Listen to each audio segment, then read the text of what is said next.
Hello everyone, and welcome back to another video. Today I'll now be reviewing the Su-30SM2, also known as Mihaly. Without further ado, let's proceed to the video. The Su-30SM2 is a Tier 8 fighter aircraft as the Su-35's replacement in the fighter line in the Russian tech tree. This plane costs you about 45,000 coins. This is basically a Su-35, but with canards and a two-seater. Its avionics are same with the Su-35, which I'll cover later in the video, and also its armaments. Let's cover its flight performance first. For this tier, the Su-30 did meet my expectation on its flight performance since it's basically got a handle similar to the Su-35 anyway. You have a slightly better turn rate than the Su-35, but still below optimal comparing to other top-tier aircraft, and you're probably asking why is it 29.82 degrees? That is because thrust vectoring isn't accounted at this plane's ideal turning speed. Thrust vectoring will only be activated under 300 knots of speed. Same goes for the Su-35. You also have a surprisingly better thrust to weight than the Su-35 of 1.23, but comparing to other top-tier aircraft, the thrust to weight is below average. I also bet you're gonna have fun with this on duels because of that thrust vectoring capability. Make sure to stick to one circle fights.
Moving on to our IR missiles, your stock missile is the AR-73.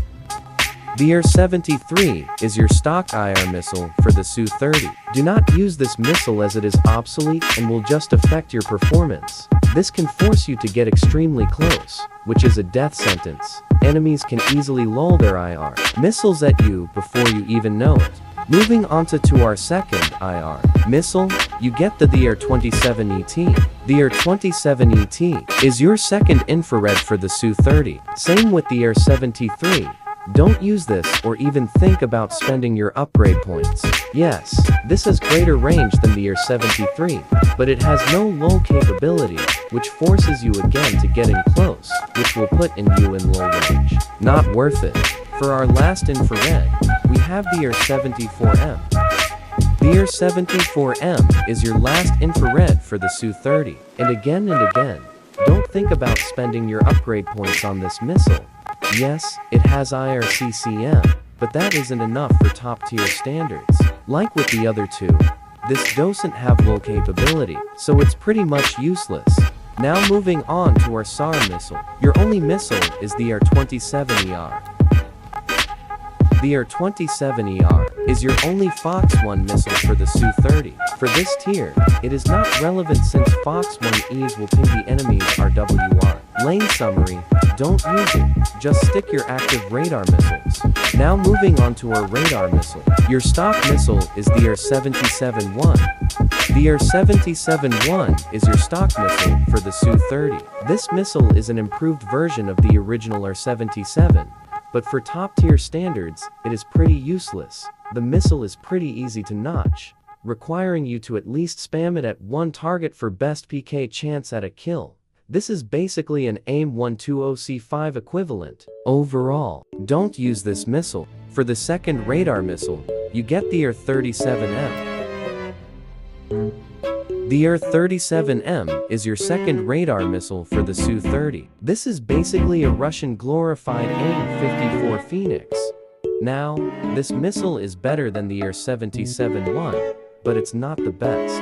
This can reach hypersonic speeds to the target and sometimes can come in handy.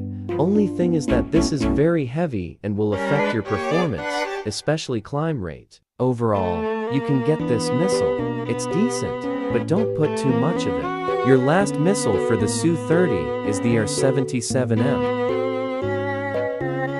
The Su-30SM is your last radar missile for the Su-30SM2. This missile is your best bet for max BVR performance from the Su-30. This missile now has data link capability, so other Su-30s can guide it in while you turn away. This is overall a better upgrade over the Su-30SM1. It's lighter than the Su-30SM, so your performance won't be affected too much. In general top tier, this is a solid missile to use. Do get this missile.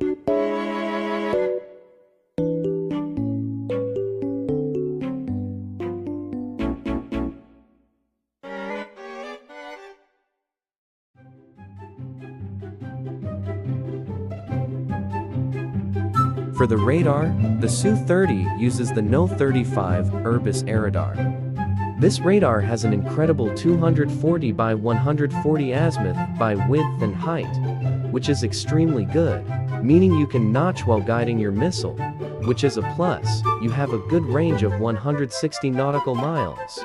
The Su-30 uses the SPO-32RWR, which is the same as the Su-35, so same layout with the Su-35.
it okay if I touch you?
So is the Su-30 worth getting? Well, yes and a no.